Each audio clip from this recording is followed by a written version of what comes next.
Hey everyone, welcome back. I wanted to just stop and just talk about a new series that I've been thinking about recording.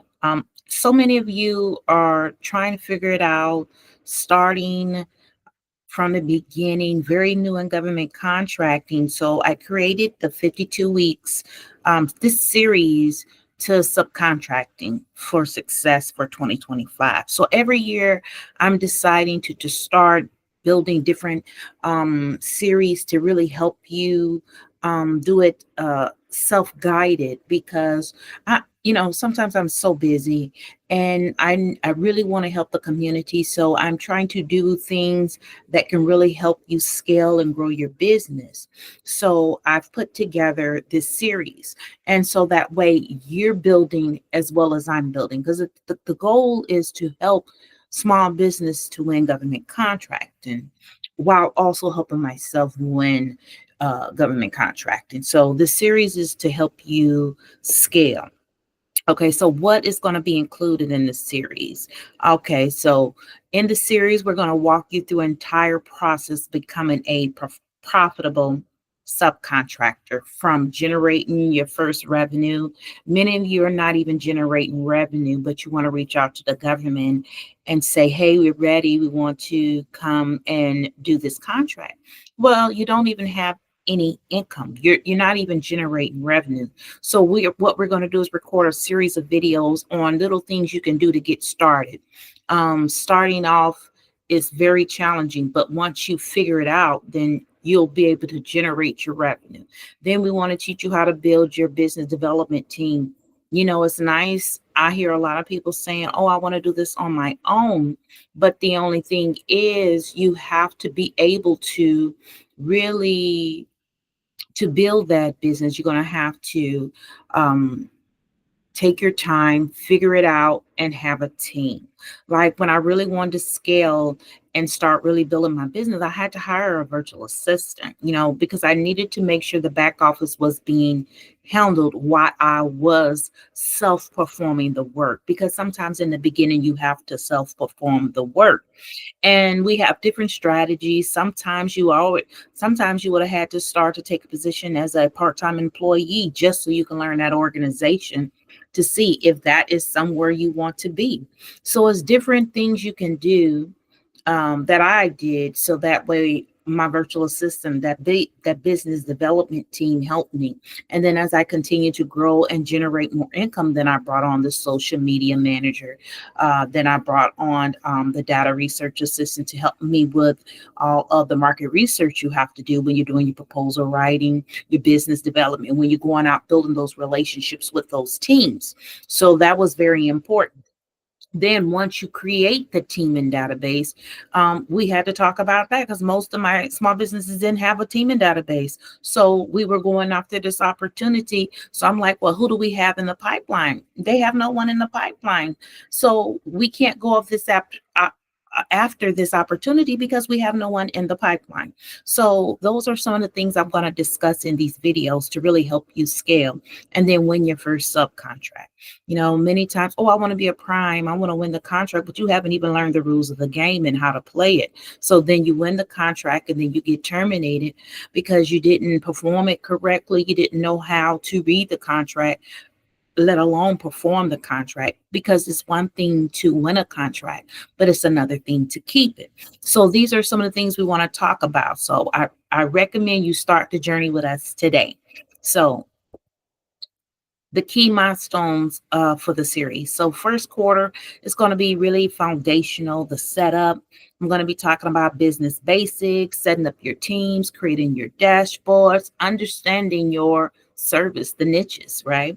And your micro purchase opportunities. How do you figure out about these micro opportunities? These micro purchase opportunities. It's not easy. They're not just advertising that. So there's different strategies you have to do to be able to get those micro purchases. And then quarter two, I want to talk about generating your first revenue. How are you going to generate? Do you have a diversified portfolio? Are you doing commercial, state, and federal? How are you diversifying? Are you doing just freelancing first so you can at least start generating revenue? And you can freelance using different websites like Upwork, because when I first started financing my business, I had to be a freelancer. I had to start generating revenue. So I went on Upwork. And it was wonderful because, I mean, yes, you're not getting paid, and yes, sometimes it's competitive, but you're gaining that experience. You're gaining clients. You're getting past performance, so you can see where I need to tweak things. What do I need to keep? What do I not need to go away with? So it was very good. I learned so much from that experience, and then teaching you how to go find those micro purchases, get those small subcontracts. I have a lot of small business who have no past performance. They only been an employee, and then they'll reach out to large prime contractors. No, you need to focus on small prime contractors. You need to work with people like-minded who you can add value to them, and then they can add value to you. It's very challenging to talk to a large prime who's have everything pretty much established.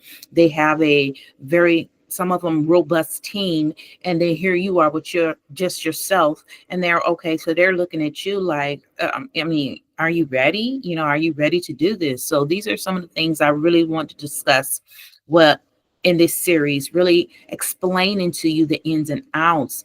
I mean, the ups and the downs, all the work that it takes in the beginning to start building your foundation before you sometimes start generating revenue with the government. So that's why it's important to have a diversified portfolio.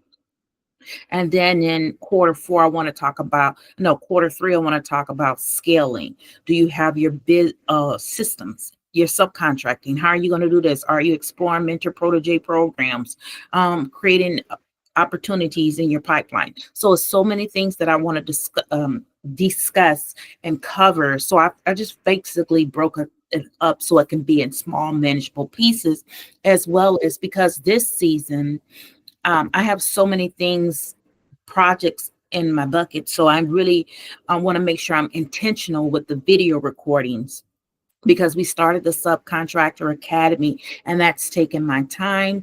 We have my partnership with RSM Federal. I'm a coach, GovCon coach there, where I'm helping other small business too, the one-on-one fast track or the advisory group coaching. So I have so many buckets. Then I've also did a co-author book with another company, so that way I can get out there as an author. So because of all those things in the bucket, I had to think of other ways so I can continue to contribute to the community, to continue to build the business, to continue to educate small businesses, because if you don't have the education, it's going to be very hard to break in. And then having those systems in place, having your team in place. So when you have to self-perform a contract, as I've had to do several times, I've had to self-perform because I'm the acquisition person. So when you're an acquisition person, the SME, you're dealing with all things government contracts. You're writing performance work statements. You have to know how to do statement of works. You have to know how to do a plethora of things of the market research. How are you getting your pricing?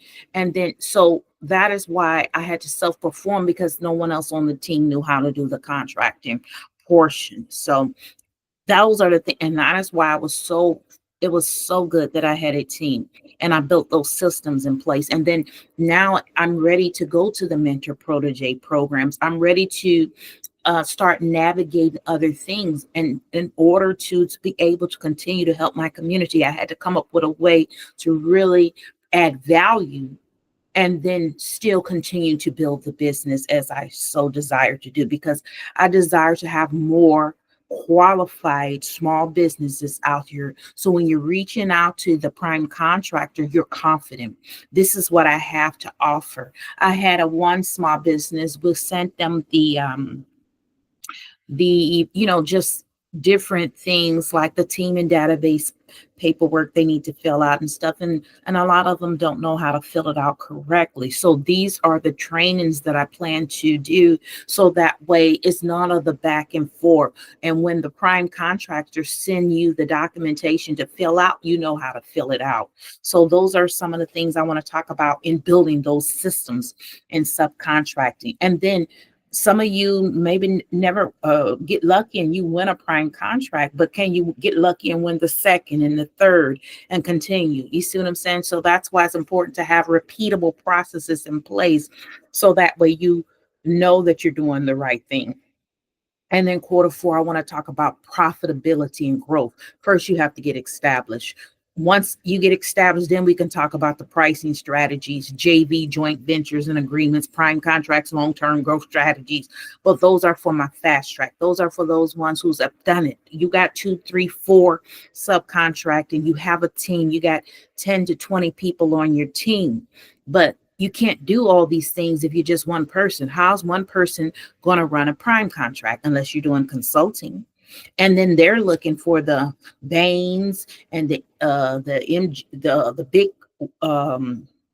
consulting agencies for those consulting contracts. And how will you compete up against them if you're not very niche down and a subject matter expert in that field that you've been doing? That's why I didn't spread myself then. I stayed only in contract. And I got my certification in contract. I got my proposal right. I stayed in my field so I could be the subject matter expert. And then you're more competitive, and then you can compete against the small primes. Now, the large, you're going to have to build that team. If you do not have that team, how can you expect to win? So these are some of the things we're going to be talking about in this series. All right. Next, we're going to, so some content plan for the next first 8 weeks. I just want to give you a basis of what I'm talking about. So week one, this is going to be the introduction to the journey to becoming a profitable subcontractor. So I'm going to today I'm recording this video to introduce you to the 52-week journey, the series that I'm really deciding to put on because it's going to add value. It's going to show you what needs to be done. I'm going to share my personal stories and goals of how I did it and how I got to where I'm at, because sometimes you need that help. You need that one to help you to be like in the military. We always did right seat ride, the right seat, left seat ride. So that way the person is sitting in the seat and you following them, and then you're going to move over to that seat and they're going to see that you've done it, giving you that shadowing. So basically showing you how I did it, and then you can choose the strategy that works best for you. So like week 2, I'm trying to come up with some goal setting. How do you generate the revenue? Because the goal setting is first generating revenue and getting them past performance. And start small. If you ain't generating nothing, at least get $100, then get $1,000, and then you can get up to the micro purchase limit, which was 10,000. And if I'm not mistaken, the last thing I heard, it was about to go up again. So that's going to be wonderful. And then once you get your micro purchase, then get you your subcontract.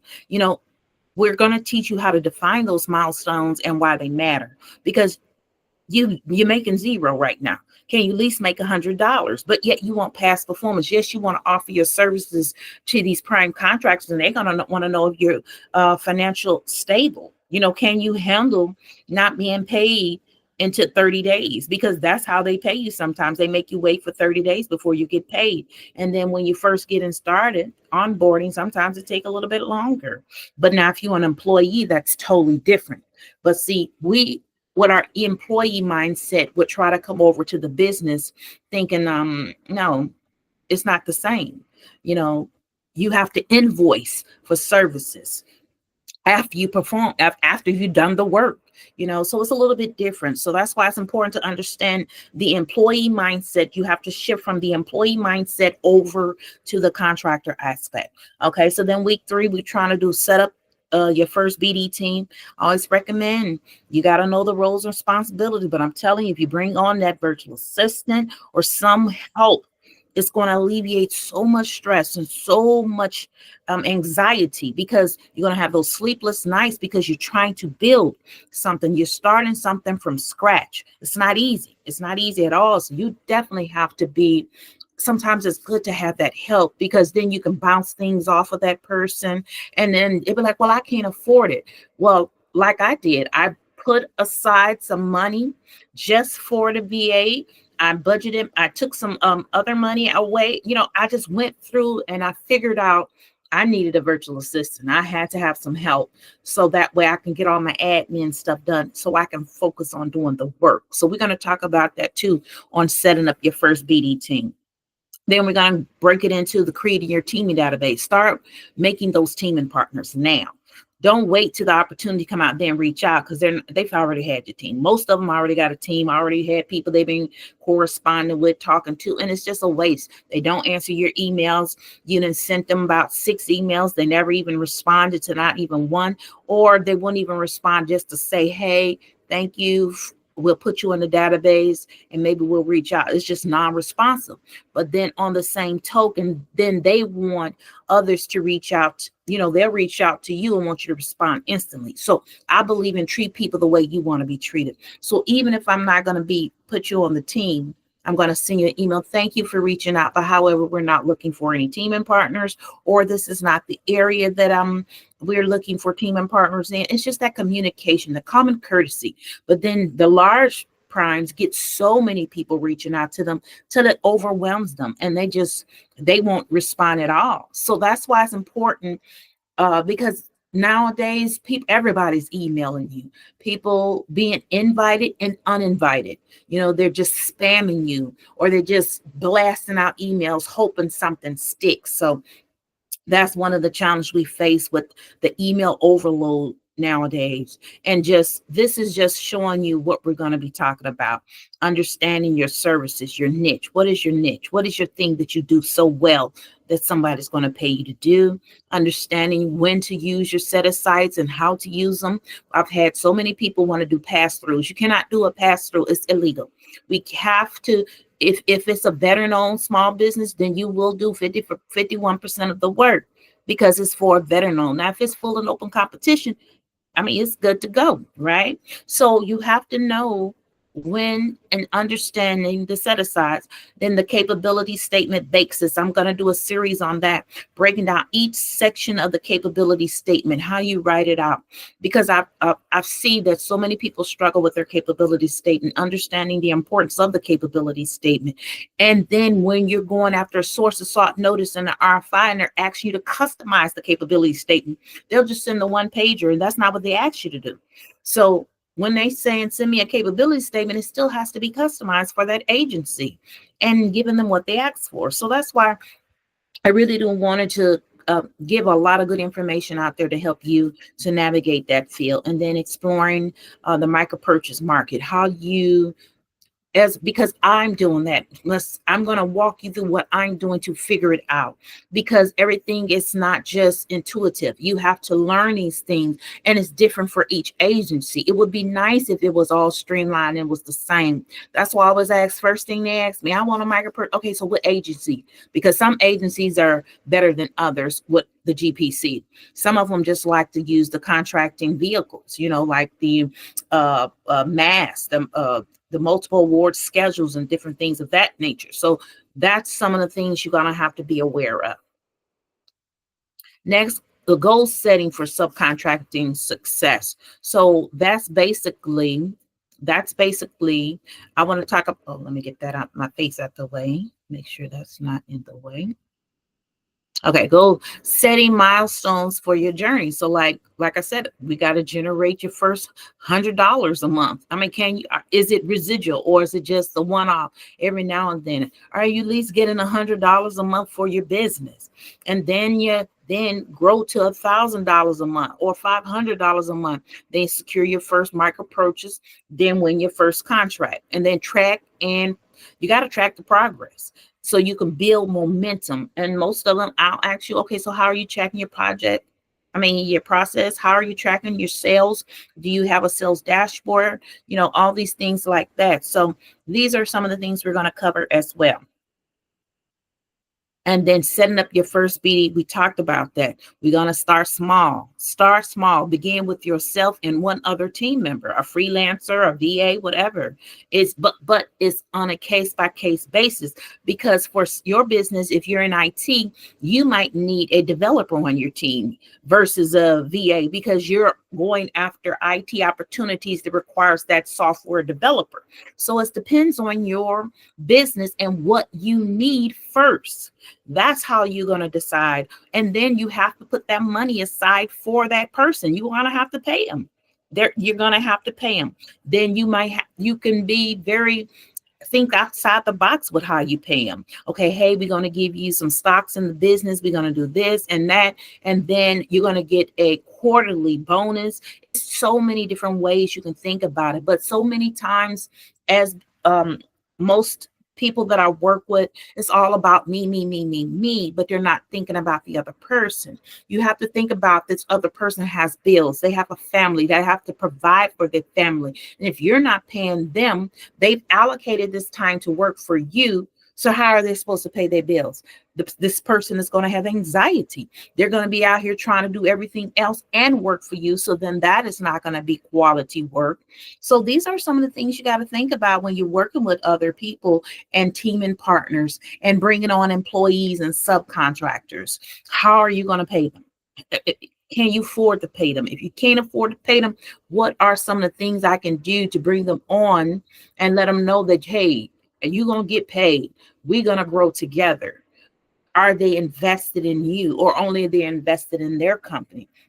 That's going to make a difference, because when you know you're working for somebody that has vested in you, you feel confident and know that they're looking out for you as well as their family, or not just looking after their family, but you still got to feed your family. You understand? Then you're going to have to make those hard decisions. So these are some of the things we're going to talk about too in this series. And then defining those roles, what tools to use. What are you using? Are you using Excel? Are you using a task management? There's so many free tools out there, but then what is your process? Is it easy, or is it just blokey, or is it just all over the place? So establishing that. And then creating a team and database, what to include, the names, the contact details, their capabilities, their certificates. So if you're trying to go after this IT software, then you want to reach out to your IT software team and partners. But say one little part in there, they needed an acquisition specialist on that team, because they were going to be having to deal with all things contractings and helping the customer with the contracts. So then you're going to have to reach out to your acquisition SME. So you're going to need your database so you can look at those things and see who you need to reach out to. And then your past performance and your contract history, because when you're doing those proposals, you're going to have to pull all that information, and then they're going to ask you, okay, so how many contracts have you done for contracting? How many contracts have you been an acquisition SME? And then you can go right there, filter it out and say, hey, I've been an acquisition for the 3 contracts for the past 5 years. And this is with who, and who. Here are my references to check. They like that, because that shows them that you have what it takes and you're ready. But it's competitive, because that other person might have it too. So those are the things that's going to help you stand out in government contract, and what tools to use, and then how to start building it and then maintain it. Because once you build it, you have to maintain those relationships. And that is all for the introduction. I just wanted to give you a little basis on what the series is for and who it is for. It is for my small businesses out here who's looking to get started, or have got started and they're struggling to figure it out, or they need to learn what areas of my business should I be focusing on as the CEO, and sometimes self-performing the work. You have to learn how to deal with those different nuances in our business. And these are the things that's going to set you apart. And I hope this video was helpful to you, and I look forward to you in this series. All right, take care, everyone. Happy New Year, and look forward to the next video. Bye now.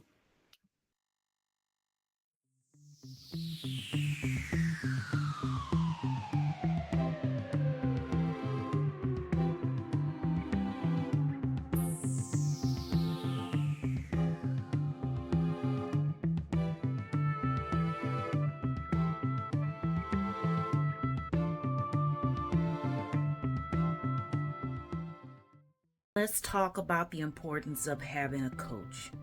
A coach challenges you, keeps you accountable, and helps you unlock your full potential. And as a GovCon coach, this is exactly what we do for our small businesses.